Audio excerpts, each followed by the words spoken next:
Bonjour, je suis Morgane Richez, le cofondateur de l'agence leader en placement de personnel de maison, Morgane & Mallet. Je vais vous parler aujourd'hui du logement de fonction du personnel de maison. La première chose qu'un couple de gardiens demande à voir, ce n'est pas le jardin, c'est le logement qu'on lui réserve. Et c'est souvent là que tout se joue. Le logement de fonction, c'est un logement que l'employeur met à disposition de son salarié. Il existe deux cas. La nécessité absolue de service quand la présence sur place est indispensable, un majordome résident, un couple de gardiens, et la commodité de service quand ça facilite simplement le travail. Ce n'est pas un détail.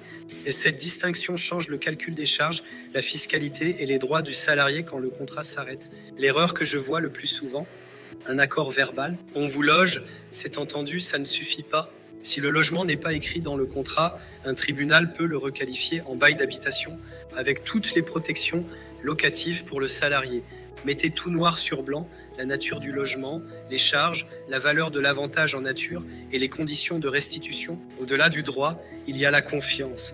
Certains employeurs proposent encore un sous-sol sans fenêtre, c'est inadmissible.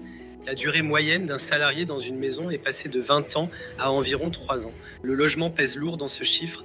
Un candidat bien logé, qui a son espace et sa vie privée, il reste.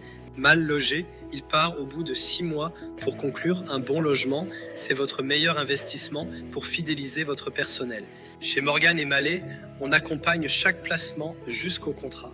Si vous recrutez du personnel de maison avec logement, contactez-nous par téléphone, notre formulaire en ligne ou notre chatbot WhatsApp. À très bientôt pour d'autres conseils sur la gestion de votre personnel de maison et surtout n'oubliez pas de vous abonner à notre chaîne, likez la vidéo pour en recevoir davantage et rester informé sur les bonnes pratiques.